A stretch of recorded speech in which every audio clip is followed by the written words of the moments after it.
تعالیٰ کے حکم عدولی صرف جن اور انسان کر سکتے ہیں، باقی کوئی مخلوق نہیں کر سکتی، نہ فرشتہ، نہ کوئی سورج، چاند، ستارے جن کو اللہ نے حکم دیا ہو۔ یہاں پر انہوں نے دیکھیں یہ جو موقف بیان کیا کہ جن و انس کے علاوہ دیگر جتنی بھی مخلوقات ہیں وہ اللہ کی نافرمانی نہیں کر سکتی۔ اور اس سے پہلے ہم آپ کو بیان کیا تھا کہ مرزا صاحب کی دجل فریبیوں میں سے ایک یہ ہے کہ جب یہ موقف بیان کر رہے ہوتے ہیں تو ان کی سکرین پر آیتیں چل رہی ہوتی ہیں، جس سے یہ سامنے والے کو لگتا ہے کہ یار یہ تو بالکل قرآن کے مطابق ہے۔ یہ دیکھیں انہوں نے لگائی ہوئی ہے آیت وما خلقت الجن والانس الا لیعبدون۔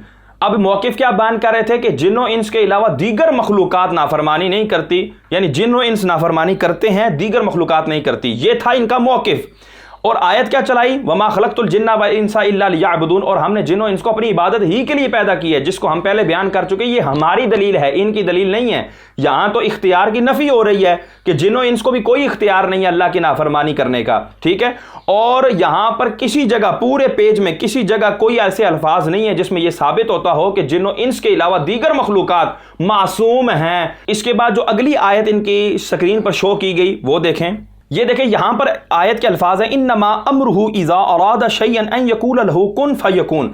اب سامعین کو، ناظرین کو یہ لگا ہو یار یہاں پر یہ ہو سکتا ہے حکم بیان کیا ہو، اس کے اندر الفاظ کوئی ایسے موجود ہوں، جبکہ یہاں پر بھی کوئی ایسے الفاظ موجود نہیں ہیں۔ آیت کے اندر تو یہ لکھا ہوا ہے کہ جب اللہ تعالیٰ کسی چیز کا ارادہ فرماتا ہے تو کون فرماتا ہے فیکون، وہ چیز ہو جاتی ہے۔ یہ آیت کس چیز کے لیے ہے؟ یہ آیت اس موضوع پہ ہے کہ جب اللہ تبارک و تعالیٰ کوئی ایسا کام فرمانا چاہے جس میں وہ کسی انسان کی مرضی نہ چلنے دے، اس میں کون فرما دیتا ہے فیکون، وہ ہو جاتی ہے۔ اب نہ اس میں انسان کی مرضی چلتی ہے، نہ اس میں جن کی مرضی چلتی ہے، نہ زمین و آسمان کی، نہ کسی اور پرند چرند کی، کوئی بھی چیز اللہ کے حکم کے آگے آ کر اس اعتبار سے اب کھڑی ہو سکتی نہیں ہے کہ رب نے کون فرما دیا فیکون وہ ہو گیا، جبکہ یہ میٹر ایسا نہیں ہے۔ پھر اللہ تعالیٰ جنوں انس کو کیوں نہیں کون فیکون فرماتا اور دیگر چیزوں کے بارے میں کون فیکون نہیں فرماتا؟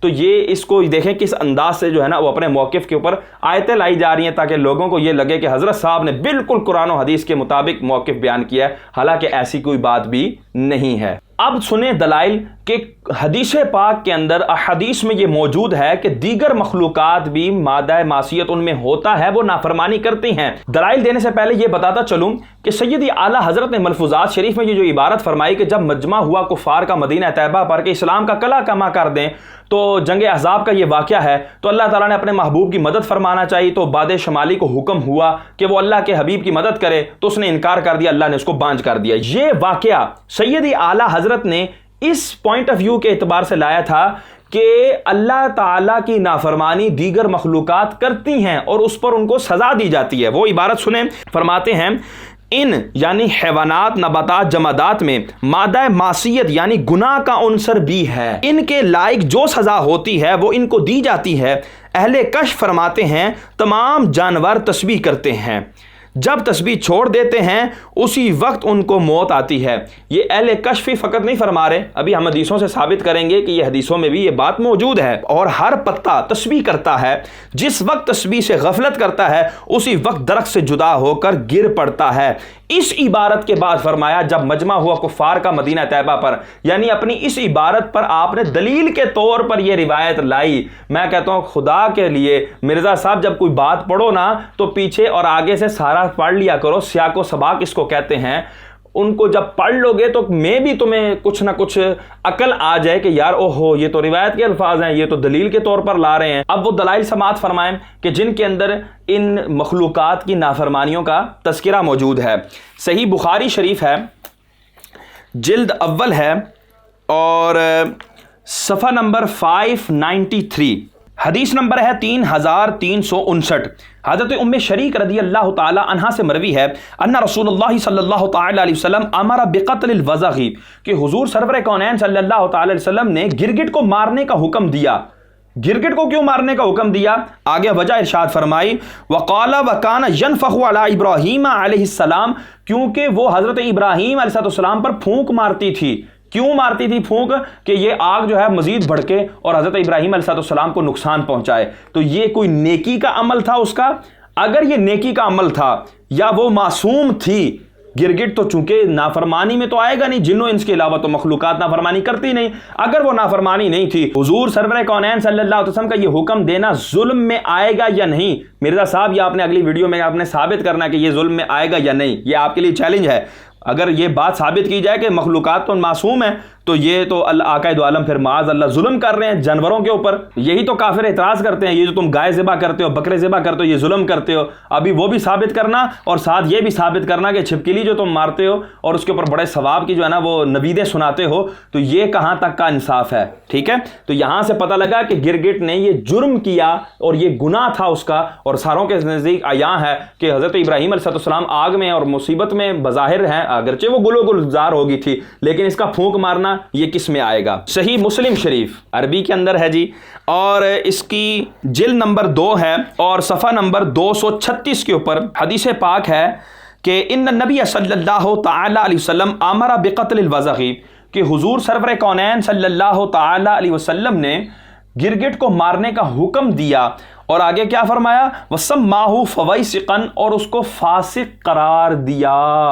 میں کہتا ہوں حضرت یہاں تو فاسق بھی کہہ دیا، جو آپ جنوں انس کو فاسق فاسق کہہ رہے تھے نا، ادھر تو دیگر مخلوقات کو فاسق کہہ دیا گیا۔ اور فویسق کا ترجمہ 2 ہوتے ہیں عربی لغت میں، دیکھیے گا نہیں مطلب معذرت آپ تو عربی لغت نہیں دیکھ سکتے، کسی سے دکھوا لیجئے گا حضرت جو تھوڑے بہت عربی جانتا ہو اس کو کہیے گا یہ فویسق کا ترجمہ نکالو، تو 2 ترجمے نکلتے ہیں، بڑا فاسق یا چھوٹا فاسق۔ میں کہتا ہوں بہر صورت فاسق تو ثابت ہو گیا، چھوٹا ہو یا بڑا ہو، تو یہاں پر مسلم شریف کے اندر اس کو فاسق بھی کہہ دیا گیا کہ یہ گرگٹ فاسق ہے، اور مرزا صاحب کے نزدیک تو بڑی معصوم ہے، یہاں کندھے پر بٹھا کے رکھا کریں اور پپیاں بھی لیا کریں۔ کنز العمال حدیث پاک کی کتاب ہے، عربی کے اندر ہے یہ بھی، اس کے جلد نمبر 1 ہے، صفحہ نمبر 445، صفحہ نمبر 445، حدیث نمبر 1919، ما صید صید ولا قطعت شجرۃ الا بتجیء التسبیح، فرمایا جو بھی جانور شکار کیا جاتا ہے اور جو بھی درخت کاٹا جاتا ہے وہ اس لیے کاٹا جاتا ہے کہ وہ اپنی تسبیح کو ضائع کرتا ہے، تو تسبیح ضائع کرنے کی وجہ سے جانور کو شکار کر لیا جاتا ہے اور درخت کو کاٹ دیا جاتا ہے۔ اور اسی سے اگلی حدیث پاک ہے 1920، حدیث نمبر ہے، اس میں حدیث کے الفاظ ہیں الا بقلت التسبیح، پچھلے الفاظ وہی ہیں کہ جب بھی کوئی جانور پکڑا جاتا ہے، جانور کو شکار کیا جاتا ہے اور درخت کاٹا جاتا ہے تو وہ کس وجہ سے کاٹا جاتا ہے؟ تسبیح کو ضائع کرنے کی وجہ سے۔ اگلی روایت کے الفاظ ہیں کہ وہ تسبیح کے اندر قلت کرنے کی وجہ سے کاٹ دیا جاتا ہے۔ میں کہتا ہوں اگر یہ معصوم ہیں، ان کا کوئی قصور نہیں، تو ان کو یہ سزا کیوں دی جا رہی ہے؟ تسبیح میں کمی کرنا، تسبیح کے اندر قلت کرنا، کیا یہ کوئی کار ثواب ہے حضرت صاحب آپ کے نزدیک، کہ جس کی وجہ سے آپ اس بات کے قائل ہیں کہ نہیں جی دیگر مخلوقات پر نافرمانی کر سکتی ہی نہیں ہے؟ اور بھائی یہ نافرمانی ہے ان کی جس کی پر ان کو سزا دی جاتی ہے، اگر یہ نافرمانی نہ کی جائے تو پھر یہ سزا ظلم میں آئے گی، اور اللہ تعالیٰ ظلم سے پاک ہے، اور یہ حدیث معاذ اللہ پھر تو ظلم بیان کر رہی ہیں، تو کافروں کے ہاتھ چڑھ گئی تو حضرت صاحب آپ تو مارے گئے۔ حاشیہ ساوی ہے تفسیر جلالین کے اوپر، یہ حاشیہ ہے، اس کے اندر حضرت نوح علیہ نبی علیہ السلام کا واقعہ ذکر کیا گیا، جلد نمبر ہے 2، صفحہ نمبر ہے 141، فرمایا وارد انہ لما نزل منها اراد ان يبعث من یاتی بخبر الارض، حضرت نوح علیہ السلام کی جب کشتی کوہ جودی پر رکی، آپ نے یہ ارادہ فرمایا کہ میرے پاس کوئی زمین کی خبر لائے، تو پھر کیا آپ نے کیا کیا؟ فبعث الغراب، آپ نے کوے کو بھیجا، فاصاب جیفة فوقع علیہ، تو جب اس نے ایک مردار دیکھا تو وہ اس کے اوپر جا پڑا اور مردار کھانے لگ گیا، فلعنہ ودعا علیہ بالخوف، تو آپ نے اس پر لعنت فرمائی اور اس کے لیے خوف کی بد دعا فرمائی۔ میں کیا مرزا صاحب آپ کے نزدیک نبی کی لعنت سے ملعون ہونا اور ان کی بد دعا کا مستحق ہونا بہت بڑی عبادت ہوگی، اور پھر آپ تو پتہ نہیں کتنوں کی لعنتوں کے ملعون ہیں اور کتنوں کی بد دعاؤں کے مستحق ہیں، تو کیونکہ یہ آپ کے نزدیک تو عبادت ہے، اسی لیے تو آپ قائل ہیں کہ جی بقیہ چیزیں تو معصوم ہوتی ہیں۔ اب ایک طرف آپ گرگٹ بٹھا لیجئے گا، دوسری طرف کوا بٹھا لیجئے گا، اس کی بھی بوسو کنار لیجئے گا، کیونکہ کوے کو تو حلال انہوں نے کہا ہوا ہے وہابیوں نے، اور آپ اس وقت وہابیوں کا جھوٹا ہی کھا رہے تھے، تو اس کا اثر بھی آپ کے اندر آ رہا ہے، تو کہاں کہاں تک یہ اثر جائے گا اب وہ آپ دیکھتے رہیں۔ تو یہاں سے بھی ثابت ہوا کہ یہ چیزیں نافرمانی کرتی ہیں۔ آگے فرمایا فَلِذَلِكَ يُقْتَلُ فِي الْحِلِّ وَالْحَرَمِ، اسی وجہ سے کوے کو حل و حرم میں قتل کرنے کی اجازت ہے، اس کو امان نہیں ہے۔ حرمین طیبین میں بھی اس کو امان نہیں ہے. اتنا بڑا مجرم بن گیا حضرت, صرف حضرت نوح علیہ السلام کی نافرمانی کرنے کی وجہ سے. اور نبی کی نافرمانی کرنا کیا آپ کے نزدیک نافرمانی نہیں ہے؟ اور خدا کی معاذ اللہ ثم معاذ اللہ. اگلی حدیث پاک سنیں, مجمع الزوائد و منبع الفوائد, حدیث نمبر ہے 5912, جلد 4 ہے, صفحہ نمبر 13 ہے, مکتبہ قدسیہ قاہرہ کی یہ چھپی ہوئی کتاب ہے. علامہ ہیثمی رحمۃ اللہ تعالی علیہ فرماتے ہیں ان رسول اللہ صلی اللہ تعالی علیہ وسلم قال لأحد, حضرت محمد مصطفیٰ صلی اللہ تعالی وسلم نے احد پہاڑ کے لیے فرمایا, ھذا جبل یحبنا ونحبہ علی باب من ابواب الجنہ, یہ وہ پہاڑ ہے, یعنی جبل احد وہ پہاڑ ہے کہ جو ہم سے محبت کرتا ہے, ہم اس سے محبت کرتے ہیں, اور یہ جنتی دروازوں میں سے ایک دروازے پر ہوگا. آگے فرمایا ھذا عیر علی جبل یبغضنا ونبغضہ علی باب من ابواب النار, اور پھر دوسرے پہاڑ عیر کے بارے میں فرمایا یہ دو پہاڑ ہیں, ایک احد ہے اور دوسرا عیر ہے, اور یہ دونوں جو ہیں ان دونوں کے درمیان مدینہ طیبہ ہے. ٹھیک ہے, احد کے بارے میں فرمایا یہ ہم سے محبت کرتے ہیں, ہم اس سے محبت کرتے ہیں. عیر کے بارے میں فرمایا یبغضنا ونبغضہ, یہ ہم سے بغض رکھتا ہے اور ہم اس کو بھی ناپسند جانتے ہیں. اور میں کہتا ہوں حضرت حضور سرور کونین صلی اللہ علیہ وسلم سے بغض رکھنا تمہارے نزدیک بہت بڑی عظیم عبادت ہوگی, تبھی تو اس بات کے قائل ہو کہ دیگر مخلوقات جو ہے وہ نافرمانی نہیں کرتی. اور پھر اس پہاڑ کو سزا کیا ملی؟ فرمایا کہ یہ جہنمی دروازوں میں سے ایک دروازے کے اوپر ہوگا. اور یہ روایت کس نے بیان کی؟ رواہ البزار والطبرانی فی الکبیر والاوسط, اس روایت کو امام بزار نے ذکر کیا اور طبرانی نے کبیر اور اوسط کے اندر اس روایت کو ذکر کیا ہے. اگلی روایت ابو شیخ امام جلال الدین سیوطی شافعی رحمۃ اللہ تعالی علیہ اپنی تفسیر الدر المنصور کے اندر روایت کرتے ہیں, ما اخذ طائر ولا حوت الا بتجیع التسبیح, یہ اسی طرح کی روایت ہے. فرمایا جو بھی پرندہ اور مچھلی پکڑے جاتے ہیں تو وہ تسبیح ضائع کرنے کی وجہ سے پکڑے جاتے ہیں, جس کا ان کو حکم دیا گیا وہ اس کو ضائع کرتے ہیں, اللہ تبارک تعالیٰ کی طرف سے پکڑ آ جاتی ہے اور ان کو پکڑ لیا جاتا ہے. اب اگلی دلیل سنیں, حضرت شاہ عبد العزیز محدث دہلوی رحمۃ اللہ تعالی علیہ پارہ 30 سورہ نبا آیت نمبر 40 ویقول الکافر یا لیتنی کنت ترابا, اس کے آیت کے تحت آپ نقل فرماتے ہیں حضرت عبداللہ بن عباس اور حضرت عبداللہ بن عمر رضی اللہ تعالی سے مرفوعاً اور موقوفاً روایت ہے کہ روز جزا بعد اس کے کہ جانور آپس میں ایک دوسرے سے قصاص یعنی بدلہ لے چکیں گے تو ان سے فرمایا جائے گا کہ خاک ہو جاؤ. میں کہتا ہوں حضرت عبداللہ بن عباس کی روایت ہے اور حضرت عبداللہ بن عمر کی یہ روایت ہے, اور مرفوعاً بھی ہے کہ انہوں نے حضور سرور کونین سے سن کر بھی بیان کی کہ کہا کہ یہ حضور نے فرمایا ہے, اور موقوفاً روایت بھی ہے کئی جگہ پر حضرت عبداللہ بن عباس اور حضرت عبداللہ بن عمر کے قول کے طور پر بھی اس کو ذکر کیا گیا ہے. اور قول جو موقوفاً ایسا قول ہو کہ جس کے بارے میں یہ کہا جائے کہ یہ صحابی اپنے اجتہاد سے بیان نہیں کر سکتا, ضرور اس کے بارے میں حضور سے سنا ہوگا, وہ بھی حکم میں مرفوع کے ہوتا ہے. تو یہ اس کو شاہ عبد العزیز محدث دہلوی اپنے تفسیر عزیزی کے اندر اس روایت کو نقل کر رہے ہیں. اور میں کہتا ہوں کہ اگر جب انہوں نے گناہ ہی کوئی نہیں کیا, قصاص کس بات کا لیا جا رہا ہے؟ اللہ تعالیٰ ان کو بروز قیامت جو ہے نا وہ قصاص کیوں دلائے گا؟ اور یہ بھی سنا ہوگا آپ نے کہ ایک سینگ والی بکری نے جو دنیا میں بے سینگی بکری کو مارا ہوگا, اللہ تبارک و تعالیٰ قیامت والے دن بے سینگی بکری کو سینگ عطا فرمائے گا اور سینگ والی بکری کے سینگ لے لے گا, اور سینگ والی بکری اب جو بے سینگی ہوگی اس کو کہا جائے گا کہ تم اپنا بدلہ لے لو. اسی طرح تمام جانوروں کا اللہ تبارک و تعالیٰ ان میں قصاص دلوا کر ان کو فرمائے گا کہ تم اب خاک ہو جاؤ. تو میں کہتا ہوں کہ مرزا صاحب یہاں پر بھی آپ کی دلیل ٹوٹ رہی ہے. تو ان تمام دلائل سے یہ ثابت ہو گیا کہ اللہ تبارک و تعالیٰ کی نافرمانی یہ دیگر مخلوقات بھی کرتی ہیں, اور اہل سنت کا مسلمانوں کا عقیدہ بالکل اظہر من الشمس ہو گیا کہ ہمارا یہ عقیدہ ہے کہ اللہ تبارک و تعالیٰ نے جو عصمت کا یہ خاصہ ہے یعنی معصوم ہونے کا خاصہ کہ وہ اللہ کی نافرمانی کر ہی نہ سکیں, یہ صرف نبیوں کو عطا فرمایا ہے اور ملائکہ کو عطا فرمایا ہے, اس کے علاوہ یہ کسی کے اندر پایا نہیں جاتا. جنات بھی نافرمانی کرتے ہیں, انسان بھی نافرمانی کرتے ہیں, اور اس کے علاوہ دیگر مخلوقات بھی نافرمانی کرتی ہیں. اب آگے یہ آیات پیش کریں گے کہ دیکھیں کہ یہاں پر جب اللہ تعالیٰ دو آپشن دے دیتا ہے تو پھر جو ہے وہ اب یہ آپشن اختیار کیا جائے یا یہ آپشن اختیار کیا جائے, اس میں تو سامنے والے کو اختیار ہوتا ہے. تو میں نے آپ کو کہا تھا کہ دیکھیں اختیار پر جب بات آئی تو یہ انہوں نے کہا کہ جن و انس کو اختیار ہوتا ہے، تو میں نے اس کے اوپر یہ تشریح کی کہ اختیار کا مطلب تو یہ ہے کہ یہ آپشن اختیار کریں یا یہ آپشن اختیار کریں۔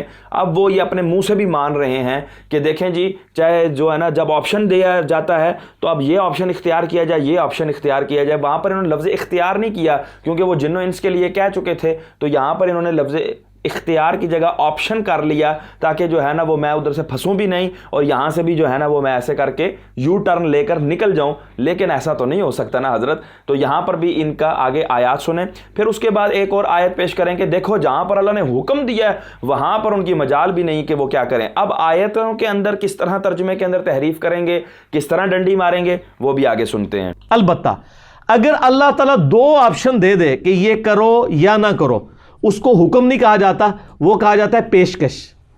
تو یہ جو سورۃ الاحزاب میں جس امانت کا ذکر ہے نا آخری آیات کے اندر، پارہ نمبر 22 کے اندر یہ آیات آتی ہیں، ان الفاظ کا اسلوب ہی بتا رہا ہے کہ وہ اللہ نے حکم کے تو الفاظ وہاں پہ موجود ہی نہیں ہیں۔ اعوذ باللہ من الشیطان الرجیم، بسم اللہ الرحمن الرحیم۔ آیت نمبر ہے 72، ٹوٹل 73 آیات ہیں، تو سیکنڈ لاسٹ آیت ہے۔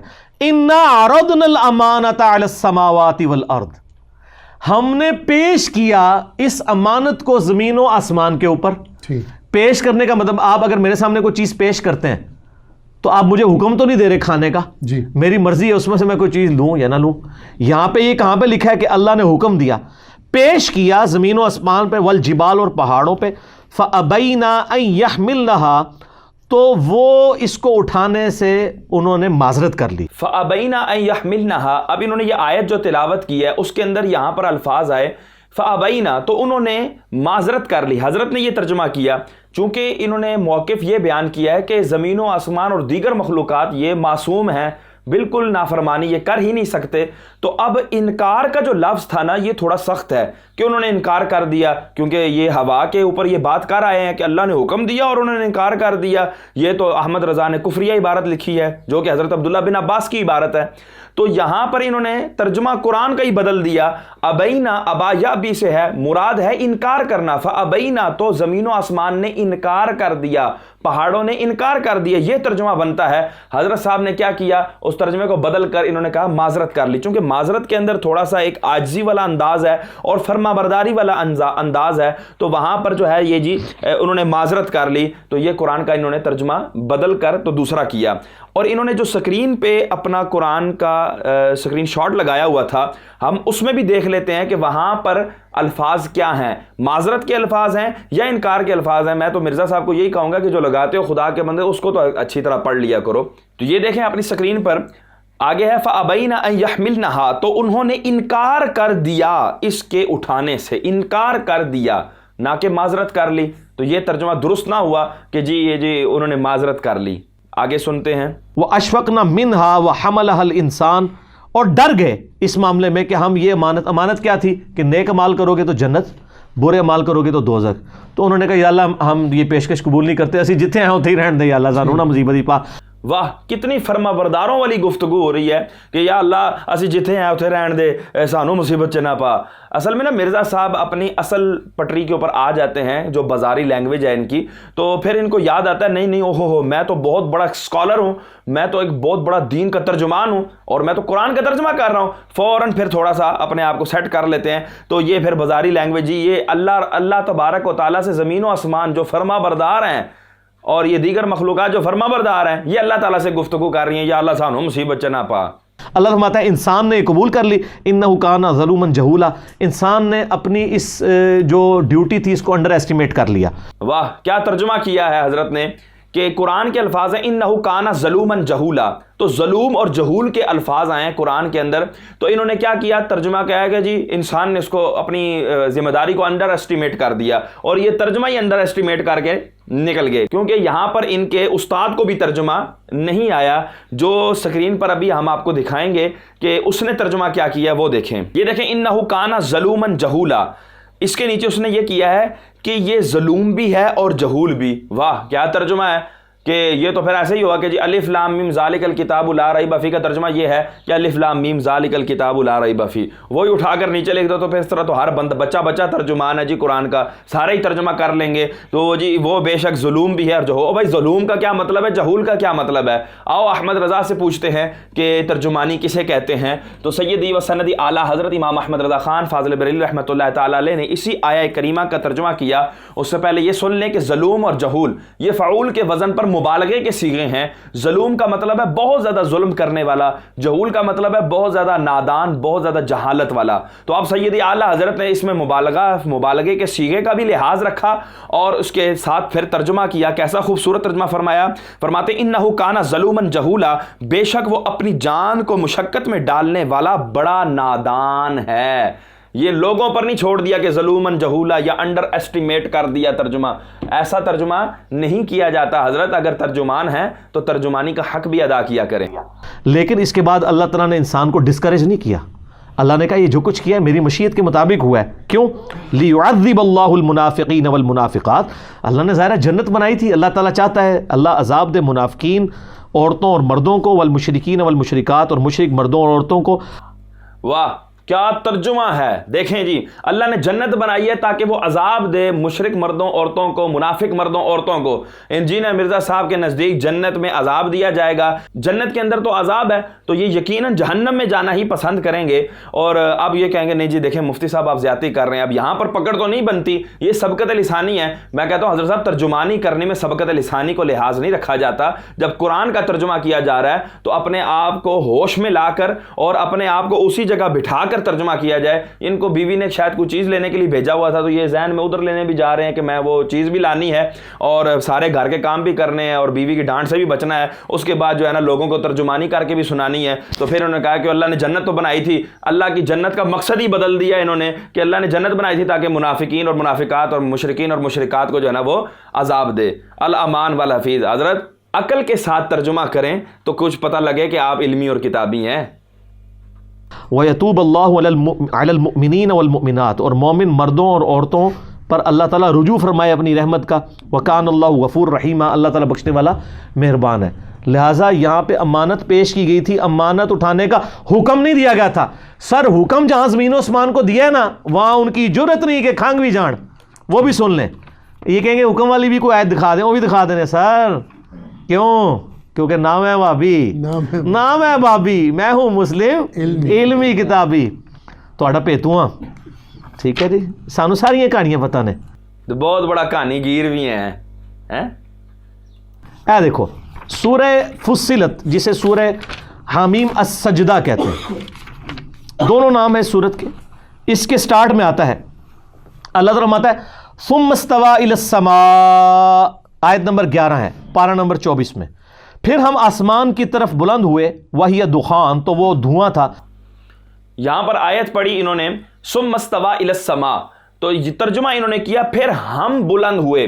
حالانکہ استوا صیغہ جو ہے فعل ماضی کا صیغہ واحد مذکر غائب ہے اور یہ جمع متکلم کا ترجمہ کر رہے ہیں کہ ہم بلند ہوئے۔ اب ہم ان کے ترجمے کی تھوڑی سی انجینئرنگ کر لیتے ہیں کہ ہم بلند ہوئے، یا تو اس سے علو و مرتبت مراد لے رہے ہیں، بلندی مراد لے رہے ہیں، تو پھر معنی یہ ہوگا کہ پہلے بلند نہیں تھے اب بلند ہوئے۔ اور اگر نیچے سے اوپر چڑھنا مراد لے رہے ہیں تو یہاں پر وہ بھی کفریہ معنی بنتا ہے کہ اللہ تبارک و تعالیٰ کلام فرما رہا ہے تو اللہ کا نیچے سے اوپر جانا، اوپر سے نیچے آنا، اوپر چڑھنا، نیچے ہونا، یہ ساری چیزوں سے اللہ تعالیٰ پاک ہے۔ اور یہ بھی سمجھ میں آیا پہلے اللہ زمین پر تھا پھر آسمان کی طرف ہوا، استغفر اللہ معاذ اللہ۔ یہاں پر ترجمہ بنتا ہے ثم استوى الى السماء، چونکہ یہ آیات متشابہات میں سے ہے تو پھر اس کا ترجمہ یہ کیا جاتا ہے کہ اللہ نے استوا فرمایا آسمان کی طرف۔ اور اگر تعویلی ترجمہ کیا جائے تو ترجمہ بنتا ہے ثم استوى الى السماء، تو اللہ نے توجہ فرمائی آسمان کی طرف، وہی دخان، اور وہ دھواں تھا۔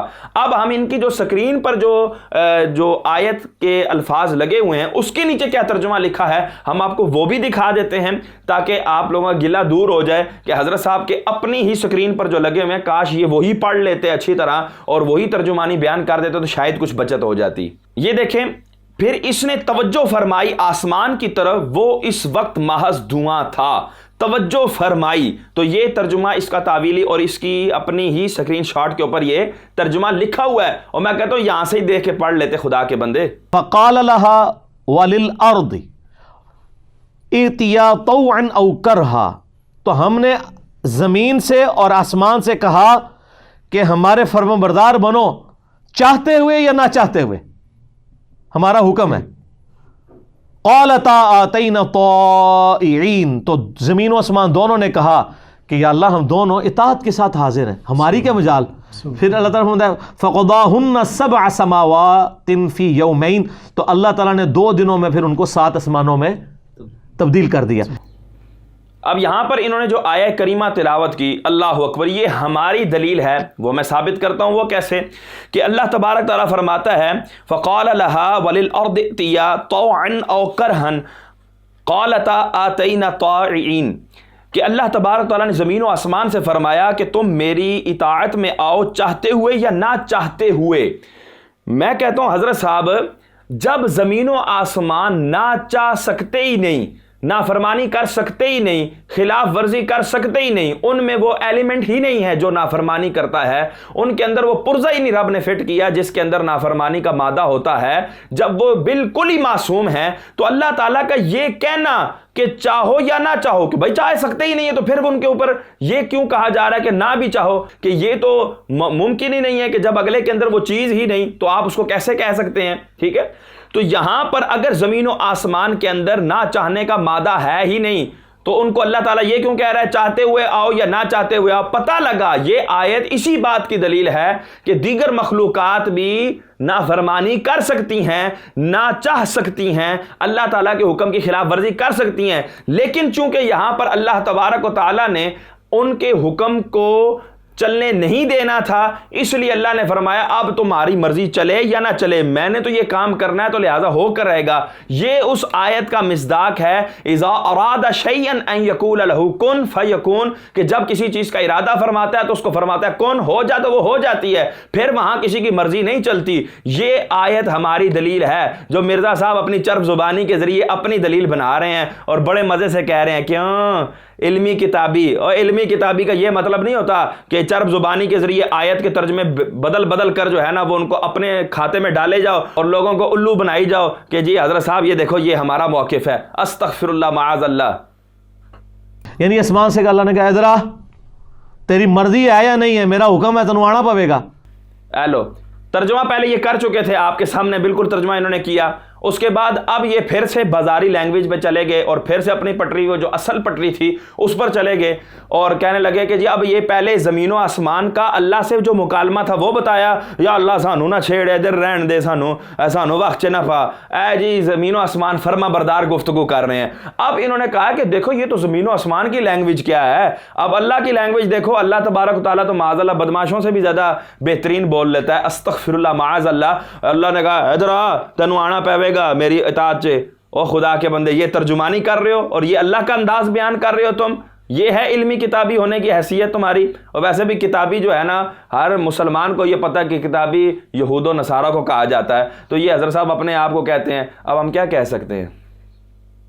تو آسمان نے آگے سے کہا یا اللہ ہماری کیا مرضی, ہم تو اطاعت کرتے ہوئے آتے ہیں. یہاں پہ تھا حکم.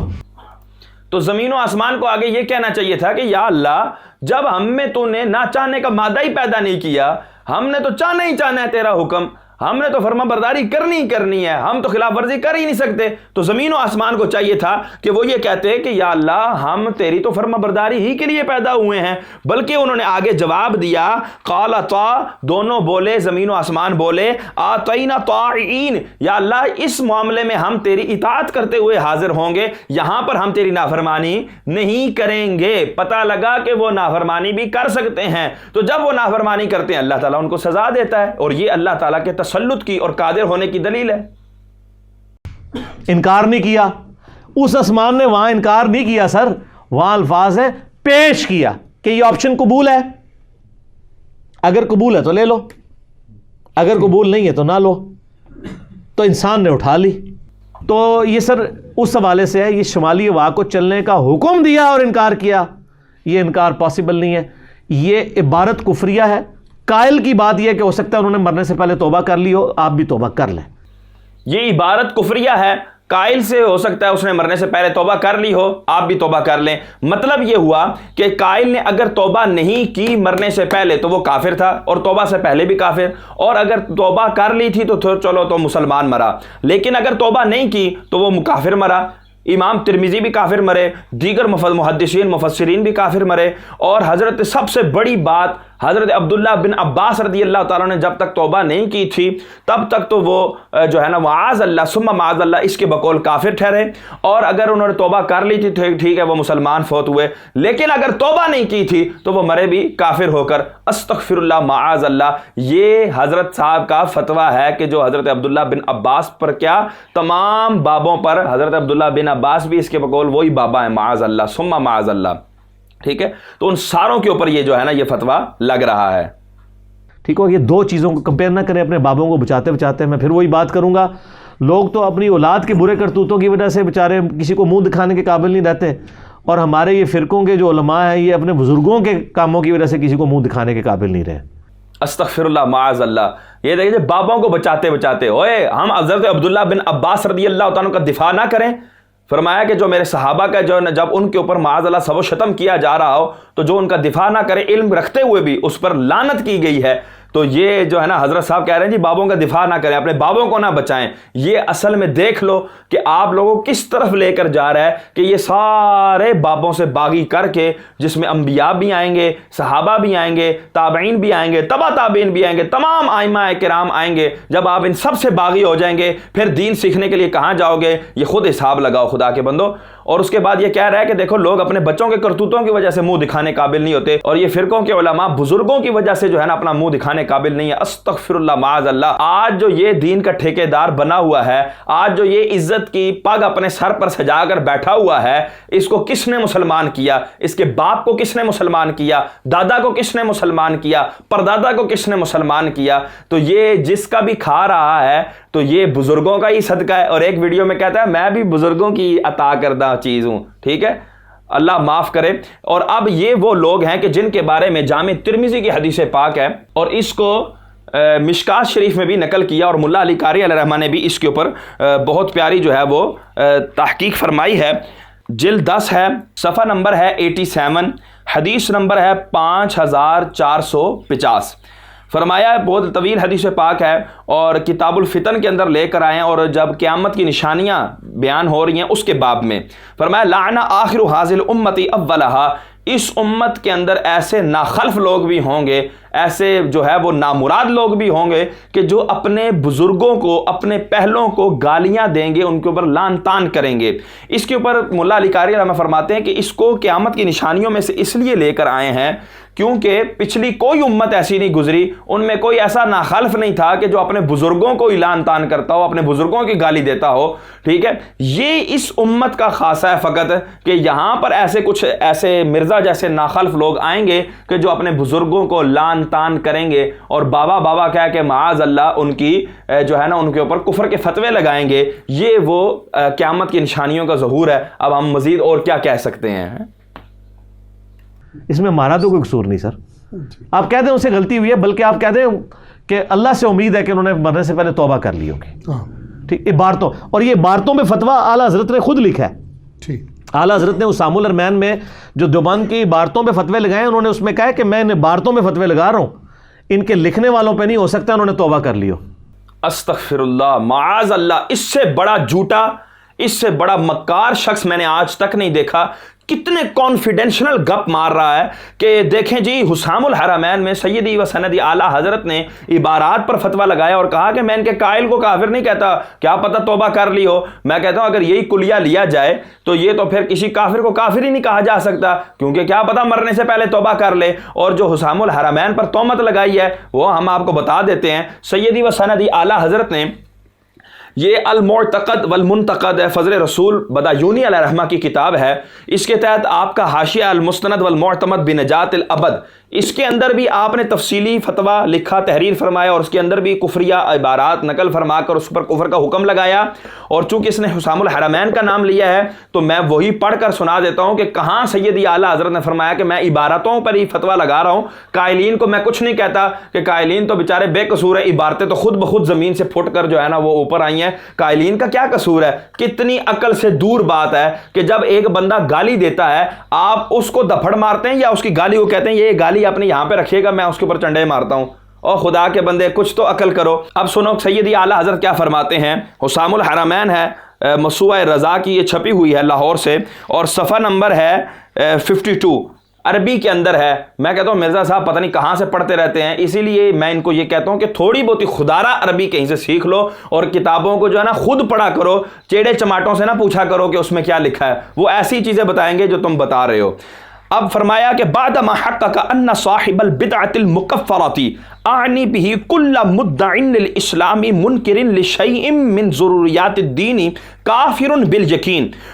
فرماتے ہیں کہ اس بعد اس کے کہ یہ بات محقق ہو چکی، ثابت شدہ ہو چکی کہ جو بھی بدعت مکفرہ کا کرنے والا ہوگا، یعنی کہ وہ بدعت جس کے پر تکفیر کی جاتی ہے، ایسی بدعت کا کرنے والا، فرماتے ہیں میری مراد ہر وہ اسلام کا دعوے دار، ہر وہ اسلام کا دعوے دار کہ جو ضروریات دین میں سے کسی ایک کا منکر ہو، وہ بالیقین کافر ہے، بالیقین کافر ہے. یہ نہیں کہا کہ وہ ضروریات دین کا انکار، جو اس کا انکار ہے لفظ انکار وہ کفر ہے، لیکن وہ خود شخص جو ہے نا وہ بالکل پکا سچا ٹھکا مومن ہے، ایسا نہیں کہا. فرمایا کافر بالیقین، وہ بالیقین کافر ہے. اور آگے سنو، فرماتے ہیں وفی الصلاۃ خلفہ وعلیہ والمناکحۃ والذبیحۃ والمجالسۃ والمکالمۃ وسائر المعاملات حکمہ حکم المرتدین.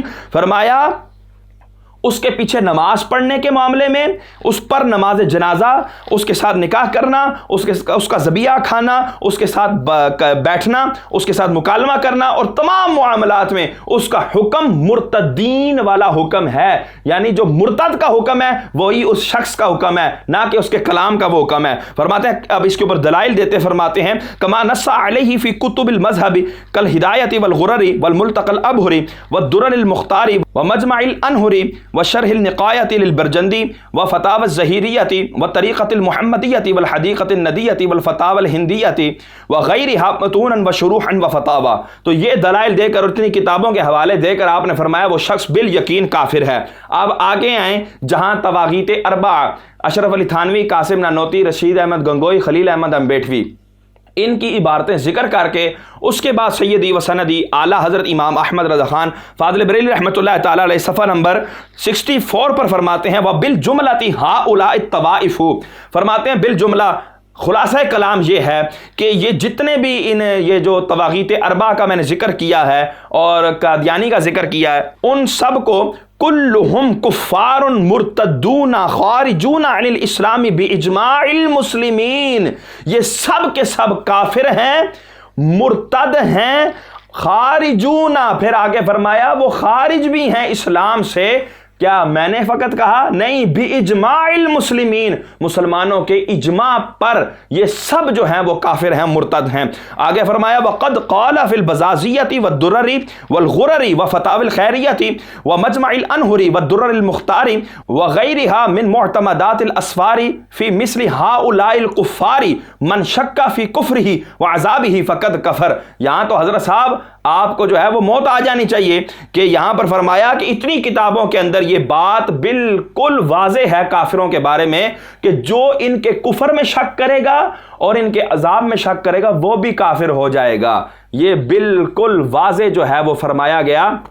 تو حضرت صاحب کتنے جری پن سے ایسے کر کے جو ہے انہوں نے فوراً کہہ دیا کہ اعلیٰ حضرت نے تو یہاں پر تو اعلیٰ حضرت نے عبارتوں پر فتویٰ لگایا ہے اور قائلین کو تو کافر ہی نہیں کہا. کتنا بڑا جھوٹ ہے. میں کہتا ہوں کل کو جب یہ حضرت صاحب کو کوئی اگر گالی دے گا یا ان کے باپ کو کوئی گالی دے گا نا، یہ گالی کو سزا دلوائیں، یہ گالی کو برا بلا کہیں، یہ گالی کے اوپر کوئی ایکشن لیں. بندے کے خلاف ایکشن نہیں لے سکتے حضرت صاحب آپ، کیونکہ یہ تو آپ کا کلیہ ہے.